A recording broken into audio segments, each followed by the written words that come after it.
Ladies and gentlemen, may I please have your attention? Please have your tickets in hand before you board the plane. Thank you.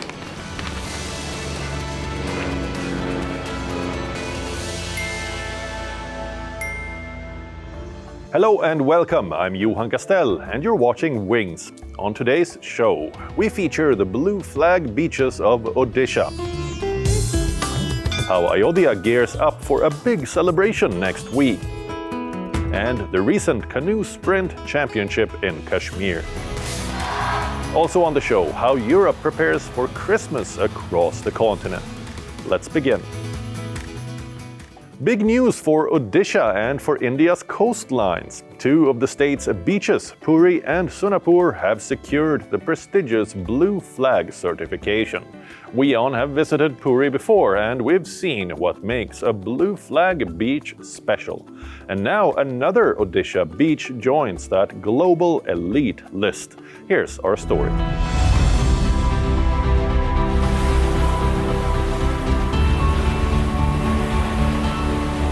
Odisha has set a new benchmark for India's coastlines. For years, the state's Puri Golden Beach stood out as one of the cleanest and most environmentally responsible beaches in the country. But now it has company. For 2025-26, not one but two beaches in Odisha have secured the prestigious Blue Flag certification: Puri Golden Beach and Sonapur Beach in Ganjam district. This is a big win for sustainable tourism. The Blue Flag is a global eco-label awarded by the Denmark-based Foundation for Environmental Education. And it's not easy to earn. Beaches must meet 33 strict criteria that cover everything from water quality and waste management to safety standards, accessibility and eco-awareness. Only coastlines that maintain these high standards every single day make it to the list. And this year, out of 13 recognized beaches in India, 12 received full certification, including Odisha's Puri and Sonapur. For us, the news comes with a sense of familiarity because we've been to Puri's Golden Beach and seen firsthand what it takes to maintain a Blue Flag coastline. When we visited the Golden Beach in Puri, we discovered a stretch that truly lived up to its title. Spotless sand, where you find nothing but your footprints, and a pristine environment that reflects years of care and conservation. That 870-meter stretch from Digabareni Square to the back of Mayfair Hotel isn't just beautiful, it's systemically managed. From security towers to shower areas, children's play spaces, jogging tracks and recliners, Puri offers the kind of beach experience that India seldom sees. What impressed us the most was the thoughtful infrastructure: smart waste disposal systems, regular water quality checks, trained lifeguards and paramedics. Environmental information boards that teach you how to be a responsible visitor, and yes, even a cozy beach cafe where you can unwind with a view of the Bay of Bengal. It's no surprise, then, that Puri has retained its Blue Flag status for the 7th year in a row. A rare feat for any beach anywhere in the world. And now Sonapur Beach joins that elite list. Located in Ganjam district, Sonapur is one of the most picturesque meeting points of land and water. A gorgeous confluence where the Bahuda River meets the Bay of Bengal. This is Sonapur's third consecutive year of earning the Blue Flag, proving that its success is no accident. Clean sand, eco-sensitive design, wheelchair-accessible pathways and strong local participation. The conservation efforts have transformed it from a quiet, undiscovered beach into a model of community-led sustainability. With 2 blue flag beaches now shining on the global map, Odisha is not just celebrating a tourism milestone, it is leading India's coastal conservation story. And as India pushes for cleaner, greener shores, Puri and Sonapur stand as proof that sustainability and beauty can go hand in hand. Ayodhya is bracing for a historic moment with the Dhwaj ceremony just days away at the Ram temple. The city is witnessing preparations on an unprecedented scale. Take a look.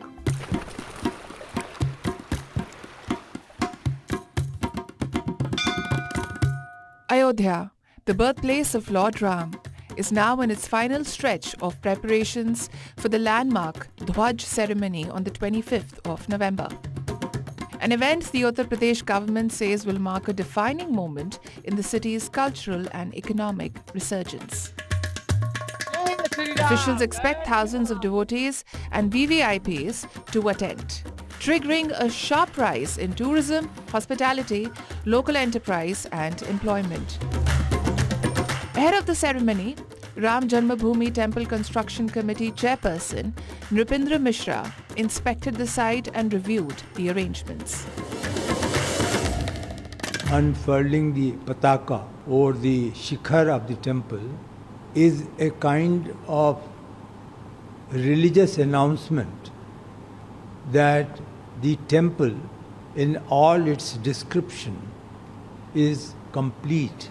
According to reports, 7 flags will be installed in total, 1 atop the main temple dome and 6 on the subsidiary shrines already completed around the complex. Final beautification works, plantations and structural checks are underway as the temple readies to host thousands of invitees.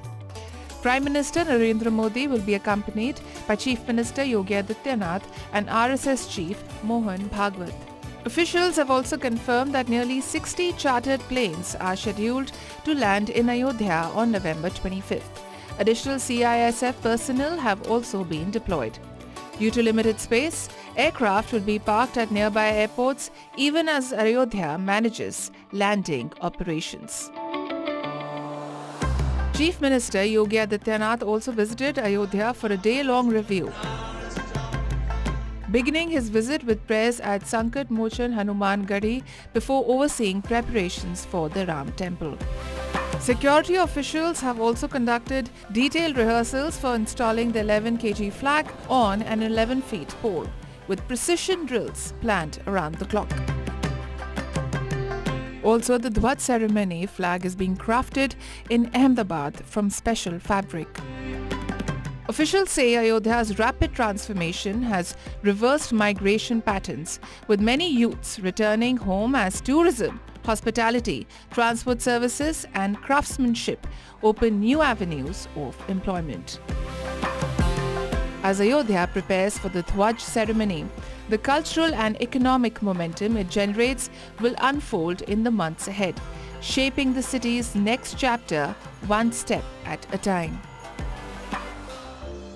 As the world is getting ready to celebrate Christmas, cities across Europe are lighting up with the Christmas spirit. From carnival cheers in Germany to Christmas lights in Paris, here's how different corners of the continent are gearing up for the holidays. In the German city of Cologne, Christmas cheer began early with the start of carnival season.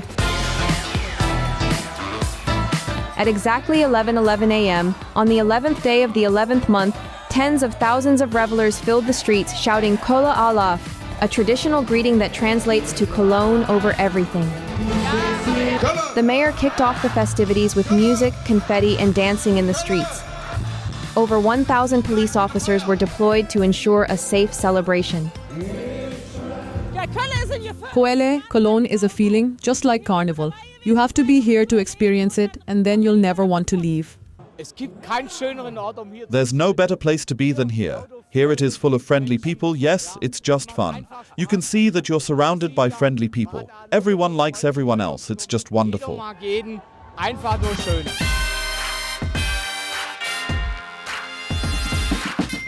In Copenhagen, the magic of Christmas returned to one of the world's oldest amusement parks, Tivoli Gardens. After just 11 days of transformation from Halloween, the park is now adorned with over 1 million lights, 1,000 trees, and 160,000 baubles.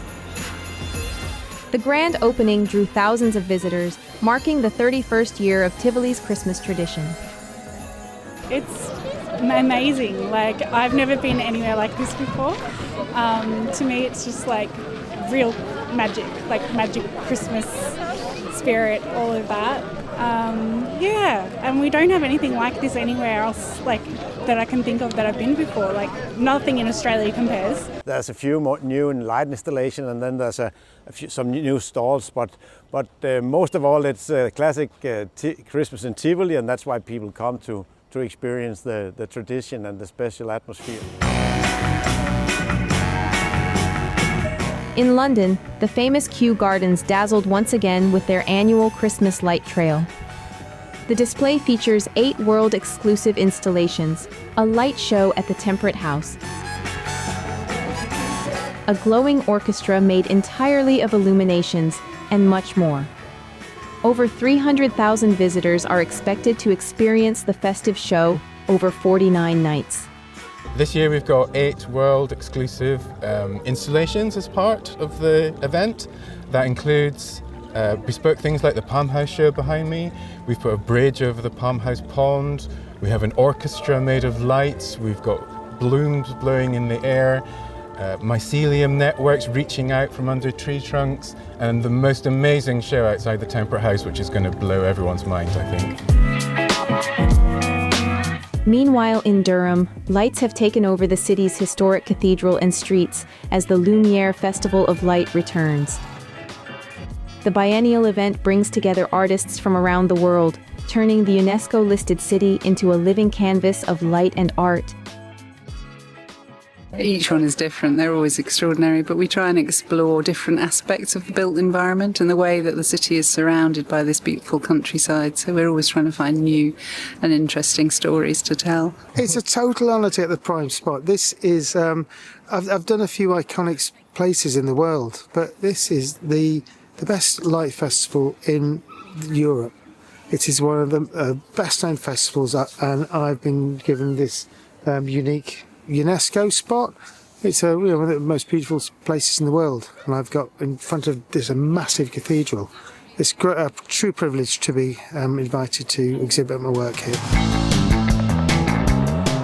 And in the City of Lights, Paris, the holiday season officially began as the Champs-Élysées lit up with its iconic Christmas illuminations.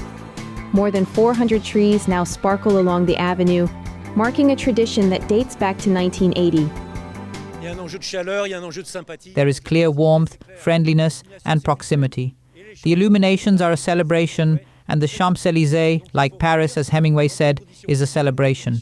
So we need to return to good conditions. This is a good condition, and we hope that it will reconcile Parisians a little with their most beautiful avenue in the world, with which they are sometimes angry, but we are often angry with what the world envies us for.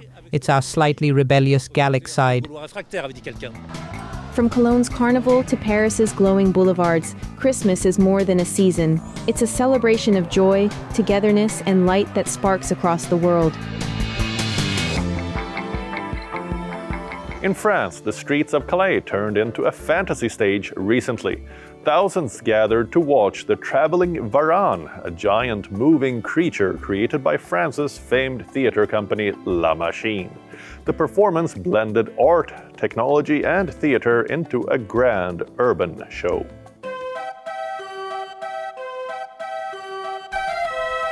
Calais, a city on France's northern coast, came alive with myth, mechanics, and magic. For 3 days, its streets transformed into a living stage.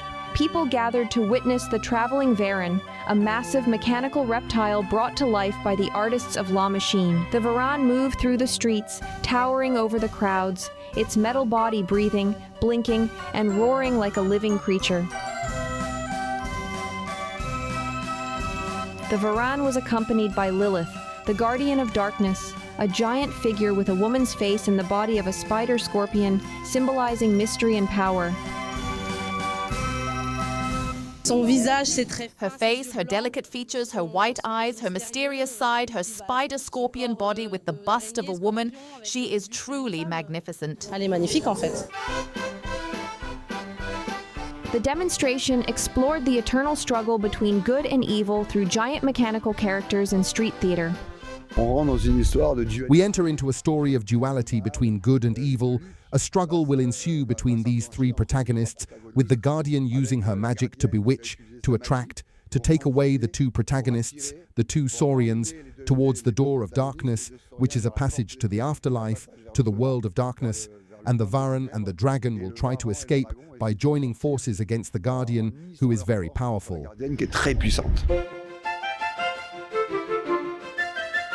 For many locals, the event was an opportunity to see Calais in a new light. It's nice to have something other than sad news about Calais, so it helps to give the image of a dynamic city. We forget that it's a machine. We think it's a real animal coming to our city, and that's really wonderful. The giant machine moved through the city's squares and alleys, interacting with the crowd. For children, it felt like a fairy tale come to life. It's mystical, it's magical for children, and it also showcases our heritage. The performance blended emotion, culture, and wonder into everyday life. What interests me about theatre in public spaces is precisely the opportunity to perform in the streets, in squares, in the city, and to bring emotion, culture, theatre, and history into everyday life.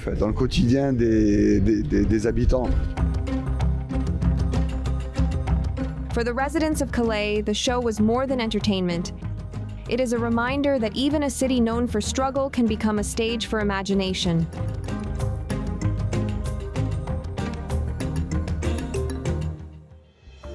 After weeks of uncertainty, the US government shutdown has finally come to an end, and so has the long wait for millions of art lovers, families, and tourists. From Washington's Smithsonian Museum to galleries across the country, doors are now reopening. Let's see how. The 43-day shutdown, the longest in U.S. history, had forced more than 1 million federal workers to miss paychecks and closed museums across the country. On 12th November, the government finally ended the shutdown, and with time, the operations are restarting and public spaces are coming back to life. In Washington, D.C., the National Air and Space Museum, one of the most visited museums in the world, opened its doors after the shutdown ended. Hundreds of families and tourists lined up outside, many relieved that their trips were no longer disrupted. The National Gallery, I understand, it's not part of Smithsonian, but that's open too. For many travelers, the reopening was a sigh of relief. We had been planning this trip for a little while and were nervous with everything shut down, but was excited to see everything open up again, and I'm glad to be in here. We arrived yesterday evening and we have today free time, and the museums are actually the first time open, and today in the morning we looked up whether the museums are open, and they were open. We were so happy. Yeah. And we were so lucky that we were able to book passes because there was so much traffic on the website, and on my phone it actually worked. The Smithsonian, which operates 19 museums and the National Zoo, lost millions in revenue during the shutdown and over 1 million visitors. But today, hallways that were deserted for weeks finally buzzed with activity. Fortunately, when we came, we happened to come after the shutdown, after the government reopened, and I'm really, really thankful for that, because this is really such a big part of your trip to DC, the Smithsonian's. I mean, my wife and I have just been planning our next trip here. We're going to bring our grandkids here because our oldest are 12 and 11, and we have 5 total.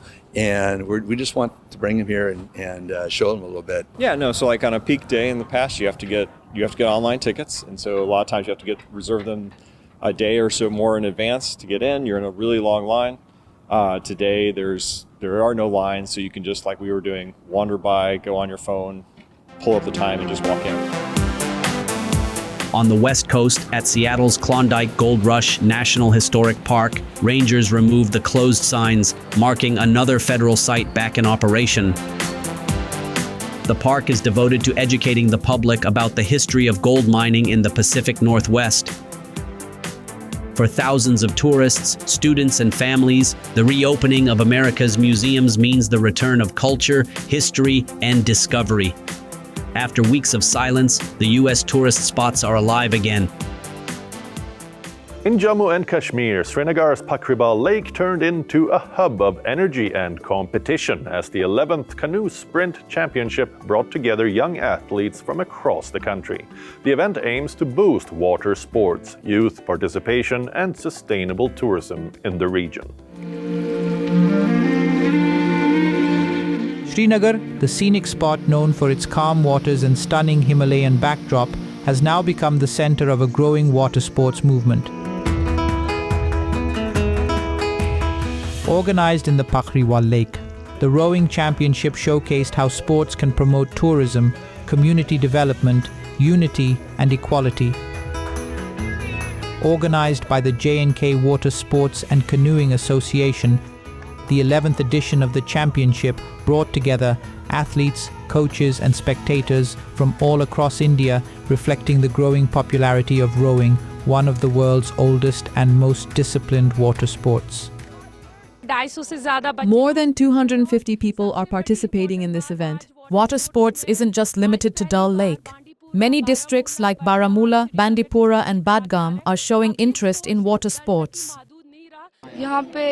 This is the 11th edition of the championship with participants from across multiple districts, and this is providing a major platform for women athletes, so women should participate more. With races held across 1,000 meters, 500 meters, and 200-meter distances. Athletes competed in 3 categories: sub-junior, junior, and senior, making the championship a truly inclusive platform for rowers across age groups and skill levels. With state-of-the-art facilities, well-coordinated race management, and strong participation, the event highlighted the region's potential to become a water sports hub. Organizers say this championship is only the beginning of a much bigger plan. For my next plan, we will start from Pokribal and finish at Dal Gate. That will be around 25 to 30 kilometers. This will also help in keeping the water clean. We are also expecting a marathon race soon.